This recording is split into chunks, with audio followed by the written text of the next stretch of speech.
to make sure I don't use up all my archers' ammunition on this one Dwarven Miner unit. We do have 3 other Dwarven regiments to wipe out. So we're getting to hold fire now, because getting to preserve their ammo. And we're actually going to get them to form up over here. So what we'll do this. And we'll put my clansman in the corner. That will block any enemy melee advances. We'll have my raiders flank, and with my general, actually I'll send my general that way as well. He can be part of group 1. Actually, we'll make my raiders and my general group actually we'll leave them there. That'll be fine. I'll put my berserkers over here as well. Building captured, good. We got any enemy units moving down? We do not, so we might as well move some troops round to the corner. Obviously, you'll note I have actually. This reminds me. In my Eridor series, a lot of people were like, "Why are you so precise with your groupings? Why are you so precise with where you form up and everything?" And I suppose some people will think it's like it's an OCD thing. It's like, oh, it has to be perfectly straight and everything like this. But really, it's just having the right number of men deep per regiment when you form up, and I suppose having it perfectly square makes it look nicer, but makes it look more professional, I guess. But it's mostly tactical. Like this square, I'm having it this size because it's got so many men along the front, and it's got all these men deep, and it's a large column, so it will take a while to push the enemy through the column. You know, with groupings, the whole groupings thing, it makes it so much easier to command my forces. Trust me, if you group your forces the way I do. So, for example, I have my I can move these guys up actually. I have my archers as group 3. I don't know why I've chosen group 3. Group 3 is just the number I've chosen, and it's the number I tend to stick with for my archers. I have infantry as groups 1 and 2. I tend to have groups 1 and 2 for infantry, as you can see. Group 3 will always be archer units for me, and group 4 will be artillery, and then any cavalry will be groups 5 onwards. Normally around group 5 onwards. Any additional infantry units I want to group up into like a 3rd or 4th group, I'll make groups 5 or 6 or something, and cavalry will be sort of 7 onwards, for example. That's how I tend to do my groupings, and it works well for me. It allows me to command my troops a lot easier, and it allows me to it makes it easier for me to know where my troops are. For example, I've got 2 units of Uruk-hai Raiders. If I didn't group them, I wouldn't know which Uruk-hai Raider is in which place without having to double click on the icon image. But I know that the Group 1 one is over at the back of the settlement, and I know that the Group 2 unit is over to the flank. So it makes it that much easier to command my troops. So you know, if you want to try that tactic, by all means try it. I find it works really well. I'm actually going to move my troops up now. I'm going to move my archers around a bit further as well, just so they've got a better position to shoot at the enemy from. Fast forward this. We've nearly run out of half of our time. We're down to about a third gone. That's alright though. So what I'm going to do is I'm going to get my archers. You guys should cease moving. We're going to aim for the Dwarven Warriors. They are the regiment that has the most skillful unit. Hopefully we won't hit any of my Dunland clansmen, or not many of my Dunland clansmen. Nope, we're shooting over the top of them. That's good. Okay, so we've killed 11% of the enemy army. They have their backs facing me, so that's a bit of an advantage. We'll get this unit to shoot Dwarven miners. This unit at the back has the better angle of the Dwarven Warriors. They're actually on the move. They're going to attack my... So in which case they're going to attack my raiders. So, right, let's move these raiders up now.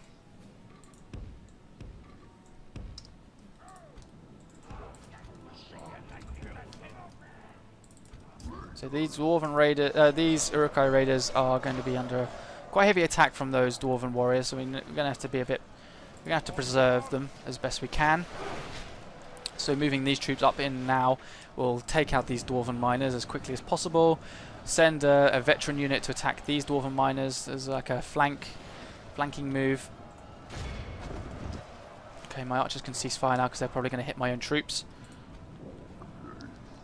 So what I'm actually going to do is I'm going to send these Urukai raiders to block off this path over here and use my veterans to flank the dwarven miners over there.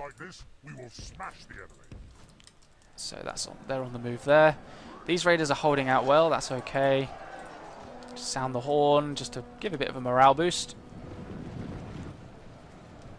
Our men have taken control of the city. Okay, so let's send this unit over here.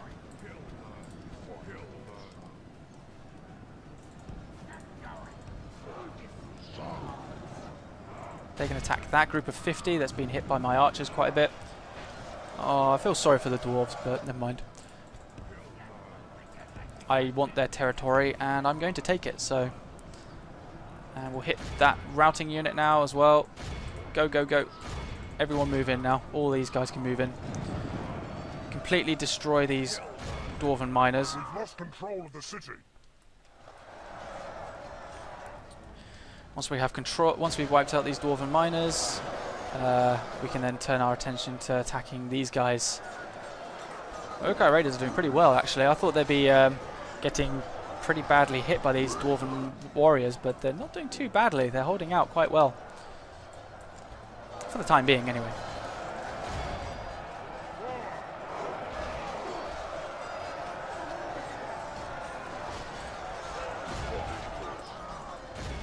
Alright.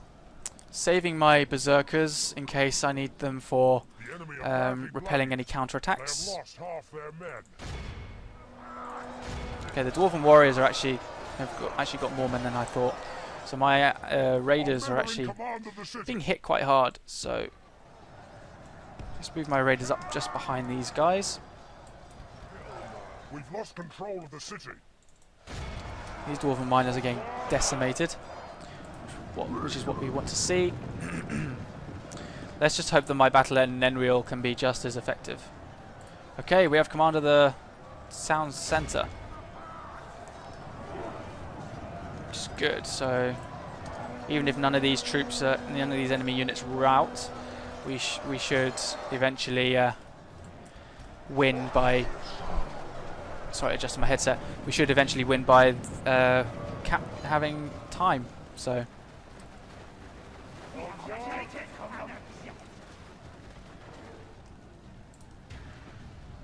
there's one dude in there somewhere. There he is. Okay, there we go. Right, Dunland clansmen, move up there. Dunland veterans, move up. And my archers, I'm actually going to put one archer unit there. I'll actually move my Dunland clansmen at the back, actually, they'll be in the way. And my other archer unit can just sort of hang around, really. Don't really need to use them yet. My berserker units can move around to here.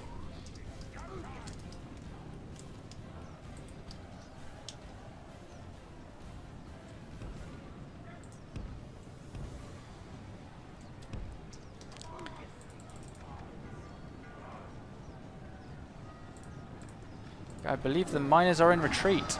Yes, they are. So, that's excellent. Capturing all these prisoners. I'm actually going to be nice to the dwarves. I may release prisoners if I capture any. If I'm offered to either ransom or capture or release them or whatever, I might release them. I might be nice to them, considering they weren't exactly expecting this attack. So, let's move my general forward a bit. So those raiders have actually taken the most casualties. Alright, so Lunalaith is under our control. 186 men lost for 558. Pretty good result. Good start to the invasion, so now we've just got to do similar results for Nenriel. Alright, so repair any damage. Normal tax rate, that's pretty good. Shrine of Melkor. Relations worsened with Dale to poor. Relations worsened with the dwarves to abysmal. Retinue expands, +3 to my general's hit points. Dwarven armor. Okay. And we're going to get this general to build a few watchtowers, of course. Objective complete. Come on. Just make sure he stays within range of Lunalaith. We'll actually send him south to build a couple of towers afterwards, because the elves are right there. Okay, so that's a high elven diplomat at war with these guys. Right, this is going to be a difficult one. I do have 4 archer units though this time instead of 2, so I should be okay. I hope. We'll see.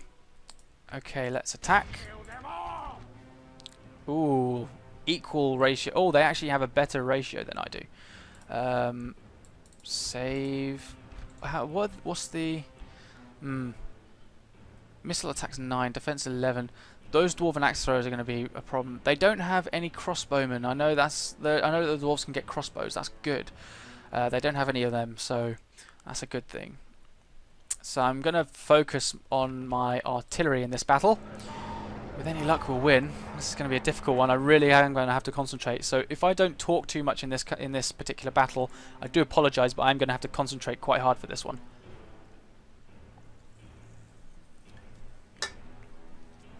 Alright, so what's the village layout? What's the town layout like? Oh, okay, it's exactly the same as the other one, just from a different side. Okay. That's original. Okay. Catapult up to the front.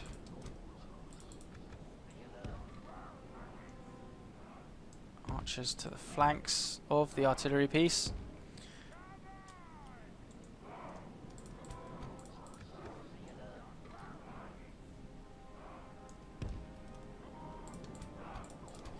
Group 3.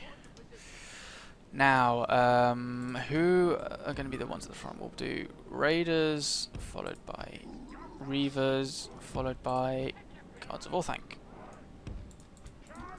That's group 1. And then exactly the same on the other side. Raiders, Reavers, Guards of Orthanc. That's group 2. I have my berserkers just behind the catapults. They'll probably charge through the gates, I reckon.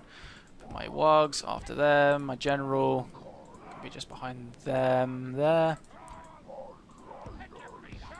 Alright. So, oh, we got some archers in range of some dwarven units. Right, we're going to hit the gate first. That's going to be our first hit.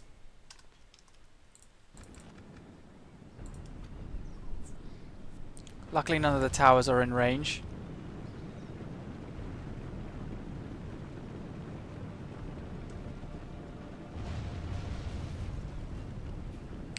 I'm hoping that the fact that a lot of their units are dwarven miners, it should be an easy battle-ish, maybe. Okay, so we got the gate broken. Right, next step is the wall. We'll aim for the wall up here.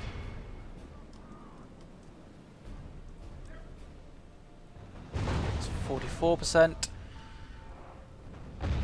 Miss. Miss again.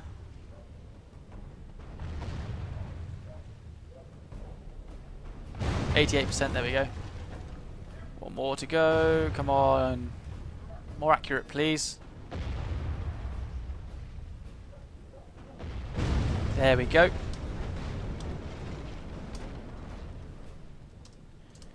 Okay, and right, next step. Towers, let's do towers. I think we'll do this tower first, if we can.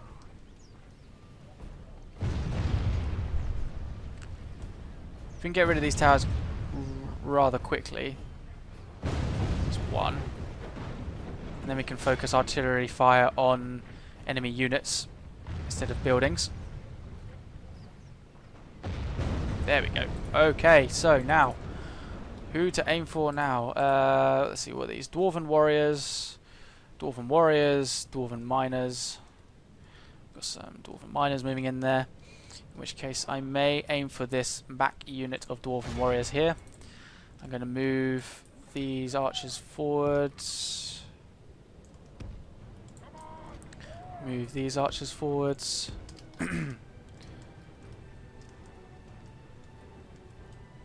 Get them to run forwards actually.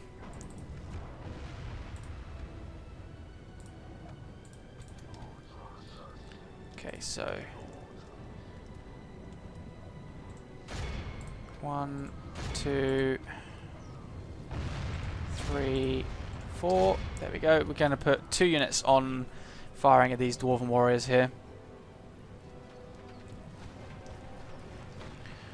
So we've got 3 units within range of my archers. 1 unit is trying to do whatever damage it can to another unit. My artillery. Oh, that was a good hit. Slap bang in the middle there. That was good. Wrong Dwarven warrior unit, but it still hit a Dwarven warrior unit. That is good. We've done 2% of damage. That's good.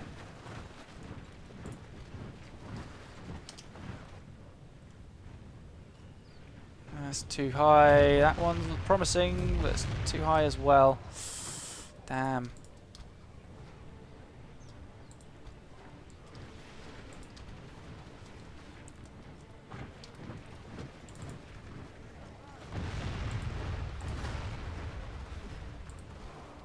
One more volley from my artillery and then they've run out of ammo. Fire, please. There we go. Miss and miss. Oh no, they can still fire rotting meat, but I don't want them to do that. So, because we've got some Dwarven miners over here, so we might actually change fire there. 123, 129. Right, okay, so we're going to move Group 1 up to the gap here. Group 2, we're going to move forwards to this point. We're actually going to move my Berserkers forwards as well. I'm probably going to need them to break through the Dwarven Mino troops. My General, I'm going to put here. He might be useful. I'm actually going to put my Wargs with my Group 1 over on the flank over here. They can charge in over there. Okay, so I'm running out of ammunition for my archers, so I might actually get them to cease fire for the time being.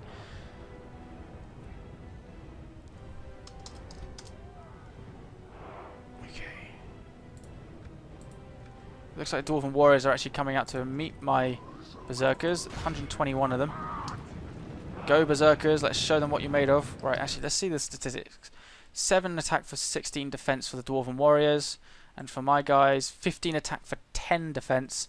So I actually have far greater attack, but they have a much better defense. So, could be a rather interesting battle there. I'm going to send my Uruk-hai Raiders in against the Dwarven miners now, quickly. On the flank over there. We've already lost a couple of Berserkers, that's not good.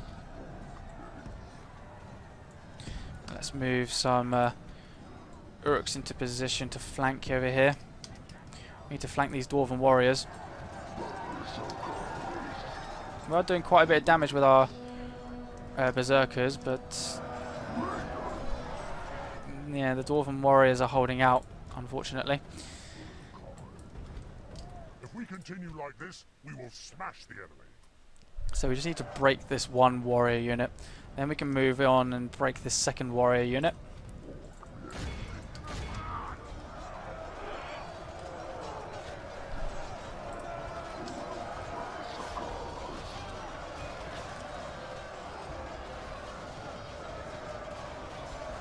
Okay, so that Dwarven warrior unit is completely surrounded. These miners are holding out. It's a little bit annoying. Let's move my archers here. Let's move my Reavers in as well, actually, now. So these warriors are dying quite quickly now, which is good. Down to 77. I think these miners are sort of moving in to help over on the flank over there. So that's okay. That's not to worry too much about. Means that... okay, no, they're not moving anymore. I was going to say, if they do move over there, then I can just focus on that warrior unit. But they've stopped moving now. What have we got here? Dwarven miners. More Dwarven miners moving in.